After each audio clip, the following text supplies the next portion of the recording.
signs you're under attack, being monitored.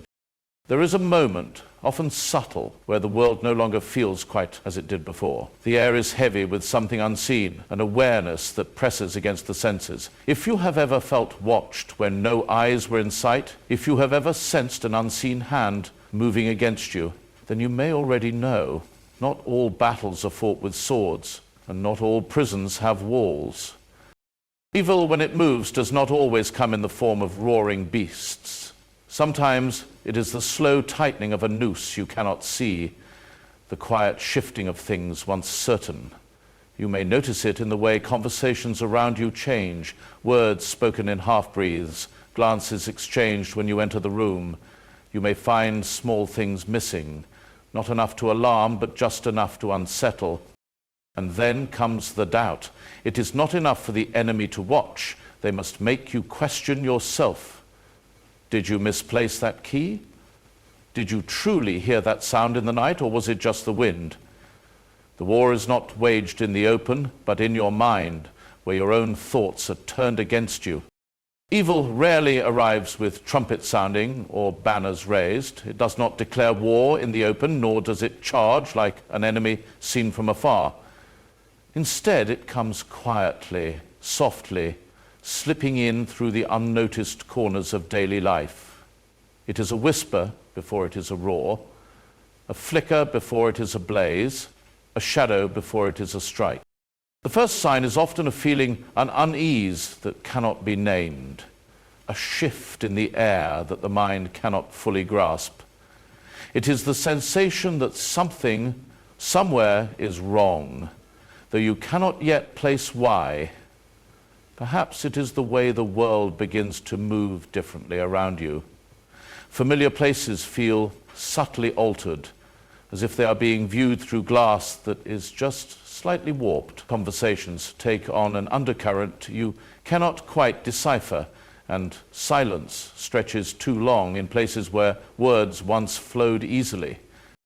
Then there are the small disturbances, so minor that each one alone seems like nothing at all. A misplaced letter, a call that never reaches you, a familiar face turning away at the moment you expect a greeting. At first, you dismiss them as coincidences, tricks of the mind, but they accumulate like water dripping slowly into a glass until, all at once, the weight is too much and it spills over. It is in this moment, before the attack fully unfolds, that the most crucial choices are made. For those who sense the shift early, there are two temptations. The first is to ignore it, to convince oneself that nothing has changed, that the creeping unease is simply imagination. This is what evil desires most. That you doubt your own senses, dismiss the warnings, and remain unguarded when the blow finally falls. The second temptation is fear, the kind that freezes the spirit, rendering one unable to act. Fear makes a person easy prey, not because they are weak, but because it blinds them to the strength they already possess. But there is a third path, awareness. To recognize the shadow is not to succumb to it. To sense the shift in the air is not to surrender. Those who survive the storm are not those who deny its coming, nor those who collapse under its weight, but those who see the gathering clouds and stand firm. And so, when the air grows heavy and the world shifts in ways you cannot yet explain, do not look away. Watch. Listen. The enemy relies on your blindness. Do not give them that advantage. The shadow before the strike is not meant to warn you. It is meant to deceive you, to make you question whether the strike will come at all. But if you are wise, if you are steady, you will know this truth.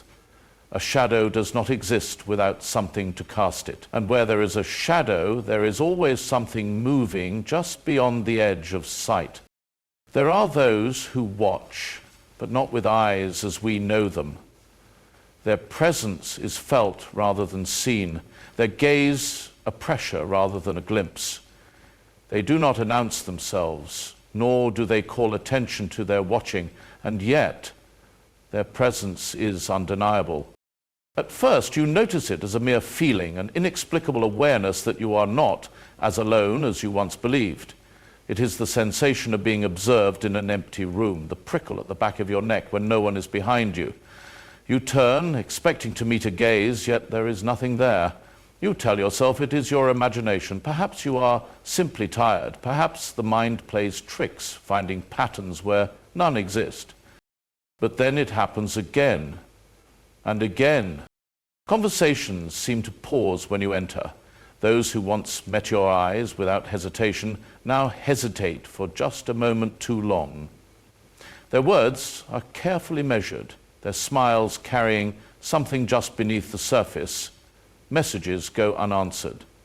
Or worse, they arrive too late, as if intercepted by unseen hands. And then there are the things that should not be known, but somehow are. Details of your private thoughts, moments that should belong only to you, repeated in whispers just beyond your reach. The watchers are not merely observers, they are collectors. They gather information as a spider gathers its web, each thread delicately placed, unseen until one steps too far and feels its pull. They do not act openly. Their strength lies in the silence, in the slow erosion of certainty. It is not enough for them to know where you are, what you say, or what you do. They seek something far greater, control over how you perceive reality itself. This is the true nature of their watching. They do not wish merely to see, they wish to be unseen in their seeing. They wish for you to feel them, but never be able to prove they are there. If you speak of them, you will be met with doubt. You're imagining things, they will say. You're being paranoid. And thus the watchers accomplish their greatest trick. Not merely surveillance, but the careful crafting of silence, isolating you within a world where even your own thoughts feel like treacherous ground. But they are not invincible. For all their silence, for all their careful watching, they rely on one thing above all else: your inaction.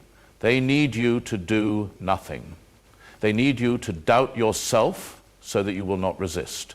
They need you to be afraid, because fear leads to silence, and silence grants them dominion. Yet there is a power they fear, one they cannot fully control: the power of awareness. To name the watchers, to acknowledge their presence, is to disrupt their game. To act despite their watching, to refuse to be paralyzed by the weight of unseen eyes, is to strip them of their greatest advantage. So if you ever feel that gaze upon you, if you sense that you are being watched by something that does not wish to be seen, know this: they are not all-knowing, nor are they all-powerful. They are shadows moving in silence, and shadows are only strong when no one dares to shine a light. Not all battles are fought with weapons. Some are waged in the mind, unseen and insidious, where reality itself is twisted into something unrecognizable. This is the war of perception, the quiet, methodical dismantling of truth, the slow erosion of certainty, the deliberate poisoning of what you know to be real. It is not an attack that comes with the clash of steel or the roar of cannons. No, it is far more subtle. It comes in the form of doubt, in whispers just below the threshold of sound, in the shifting of what was once firm beneath your feet. At first, it is barely noticeable, small inconsistencies, a word you were sure you heard but cannot prove, an object slightly out of place, though no one else seems to notice. You might brush it off as forgetfulness, as mere coincidence, but then it happens again, and again, and again. What was once a single thread of uncertainty becomes a web. Did you truly leave the door unlocked, or was it someone else? Did you actually send that message, or was it intercepted? Are your friends growing distant, or is it merely in your head? The world begins to blur at the edges, your grasp on reality loosening, not because it is weak, but because unseen hands are slowly, deliberately pulling it away. This is no accident. The war of perception is designed to make you doubt yourself. If they can control how you see the world, they can control how you react to it. If they can make you question your own memory, they can rewrite history as they see fit. If they can convince you that your instincts are untrustworthy, they can move freely in the shadows without fear of being named. The true danger of this war is not merely that you will lose trust in others, but that you will lose trust in yourself. A person who does not believe their own thoughts, their own senses, their own ability to reason, is a person who can be led anywhere, manipulated into anything. After all, if you cannot trust your own mind, whom can you trust? This is their ultimate goal. Not to strike you down, but to make you question everything until you no longer resist. When you are uncertain, when you are hesitant, when you hesitate to even speak of what you see and feel, they have already won half the battle. But perception is a weapon that cuts both ways. If they can twist your reality, so too can you reclaim it. The first and greatest defense is to hold firm to what you know. Write it down if you must. Anchor yourself in truth. If they alter the narrative, counter it with your own. If they seek to isolate you in doubt, find those who will remind you of what is real. For while the war of perception is fought in silence, it can only succeed if you accept its terms. There is a way to break free. Believe yourself. Believe what you saw, what you heard, what you know to be true. They will try to shake your foundation, but you must be the one to stand firm. Do not let them tell you the sky is grey when you remember it being blue. Do not let them erase what you know to have been written in stone. The war of perception is not won through argument, nor through explanation. It is won by refusing to surrender the truth of your own mind. Hold fast, see clearly. Do not let the enemy convince you that the battle is already lost. There are many ways to weaken a person, but none are as insidious, none as effective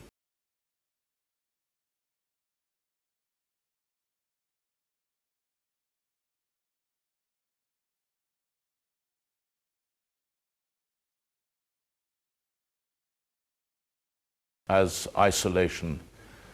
To be cut off from others is to be stripped of the very reinforcements that give strength. Companionship, validation, the simple presence of another soul who understands. The enemy knows this well. A single flame surrounded by others can withstand even the strongest wind. But alone it is fragile. Alone it can be snuffed out with the slightest breath. At first, the isolation does not come as a sudden exile. That would be too obvious, too easily resisted. No, it happens gradually, like a creeping fog, settling in so slowly that you do not notice it until you are already lost within it. Conversations become shorter, more strained. Invitations once extended freely now arrive less often, or not at all. The people who once sought you out now seem distracted, preoccupied, as if some unseen force has shifted their attention elsewhere. Then come the miscommunications, the misunderstandings, the invisible barriers that rise between you and those you once trusted. Messages go unanswered, or worse, are delivered with a tone you do not recognize, as though something has shifted between you, something you cannot explain, something you did not cause. When you speak, it is as though your words reach them through a veil, muffled, distorted, never quite landing as they should.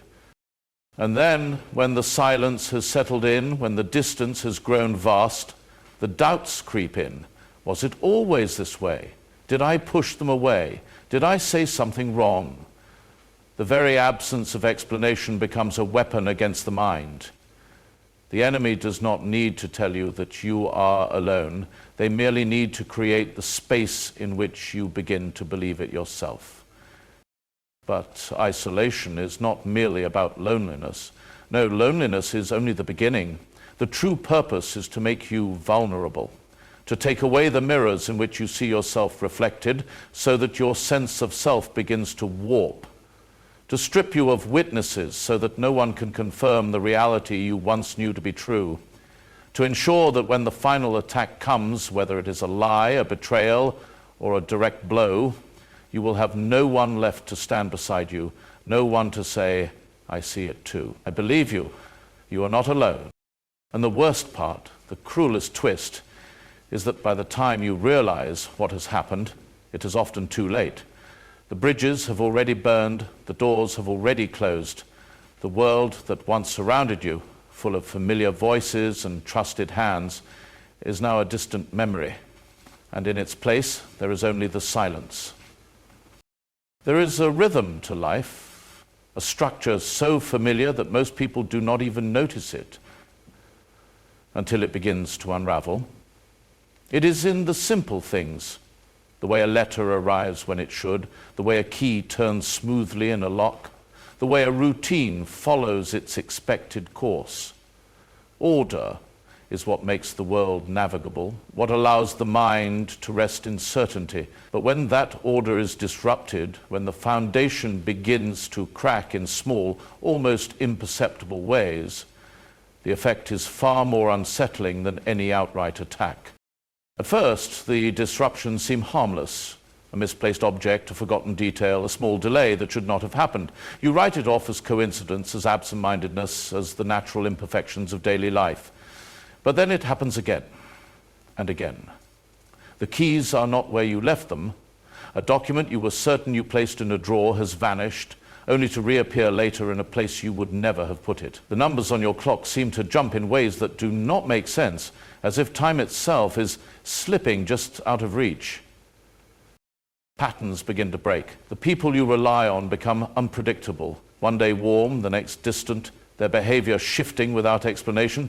You find yourself in the wrong place at the wrong time, missing crucial moments by mere minutes, as if something unseen is rearranging your path. Messages you send are not received, or worse, arrive altered, their meaning twisted just enough to create misunderstanding. And then slowly the realization dawns. This is not random. There is an intelligence behind it, something deliberate. The disruptions are too precise, too well timed, too focused on the small details that govern your sense of stability. It is not the kind of chaos that comes from chance. It is the kind designed to make you doubt your own grip on reality. When order is shattered, confusion takes its place. And confusion is a powerful weapon. It makes the mind hesitate where it once moved with certainty. It makes you second-guess yourself, retrace your steps, waste time questioning things that should never have been in doubt. It creates the illusion of incompetence, of forgetfulness, of instability. Not in the world around you, but within your own mind. And when the mind is at war with itself, when it can no longer trust the very structure it once relied upon, it becomes defenseless. There is no need for a direct attack when order can be dismantled piece by piece. No need to strike when simply shifting the ground beneath your feet is enough to make you fall. And the cruelest part is that when the world stops making sense, when the patterns no longer hold, you will find yourself alone in the confusion because no one else will see it. No one else will notice the way the small disruptions accumulate, the way the fabric of reality itself seems to fray at the edges. To them, everything will appear normal, and that is the final, most devastating part of the attack. The knowledge that you alone are aware of it, and that no one will believe you. There is a moment in every battle when the weight of it all presses down, when the mind, weary from the fight, begins to whisper that surrender is the only path left, not because the enemy has won outright, not because the final blow has fallen, but because the slow, grinding war has chipped away at the will to resist. Despair does not announce itself with a scream. It creeps in like a cold mist, settling in the bones, convincing you that there is no warmth left to return to. At first, it disguises itself as simple exhaustion, a heaviness in the chest, a reluctance to move, to think, to push forward. The small struggles of daily life become insurmountable, not because they are any harder than before, but because something unseen has drained the strength to meet them. What once felt important now seems trivial. What once stirred the heart now barely reaches it. A voice, soft but insistent, whispers, "Why bother?" And then, just as the body tires under a weight it was never meant to carry alone, the mind begins to fold under the pressure of isolation, the certainty that no one understands, that no one sees, that no one would believe it even if they did. Every attempt to explain is met with misunderstanding, with dismissal, with the quiet but crushing invalidation of a raised eyebrow or a well-meaning, "You're just imagining things." And so the silence deepens, the distance grows, the sense of self, once so solid, begins to fade like a reflection in rippling water. Despair is clever. It does not attack all at once. It takes its time. It wears the face of reason, the tone of inevitability. It does not argue. It simply waits for you to run out of arguments. It does not strike. It merely lets exhaustion do the work for it. It does not need to convince you that the battle is lost. It only needs to make you believe that fighting no longer matters. And then, when you are at your weakest, it changes tactics. It becomes not just a whisper, but a voice that seems to come from within. This will never end. There is no way out. No one is coming. Nothing will change. It does not need proof. It does not need logic. It only needs repetition. And repetition, over time, becomes belief. It is in this stage, when all light seems to have dimmed, that despair delivers its final trick, the illusion of relief. It offers surrender as a kind of mercy, the promise that if you simply stop resisting, if you simply let go, the weight will vanish. No more fighting, no more trying, just quiet, just stillness, just an end to the struggle. And in that moment, after everything, despair ceases to feel like an enemy at all. It feels like a friend, but you are not powerless. Though they would have you believe you are alone, you are not. The greatest lie darkness tells is that the light has abandoned you. Stand firm. Hold to what you know is true, and if you ever find yourself surrounded by the unseen, if you ever feel the weight of eyes that do not blink, know this: such things do not happen to the ordinary. If you are under attack, it is because you are worth attacking, and that, perhaps, is the greatest sign of all.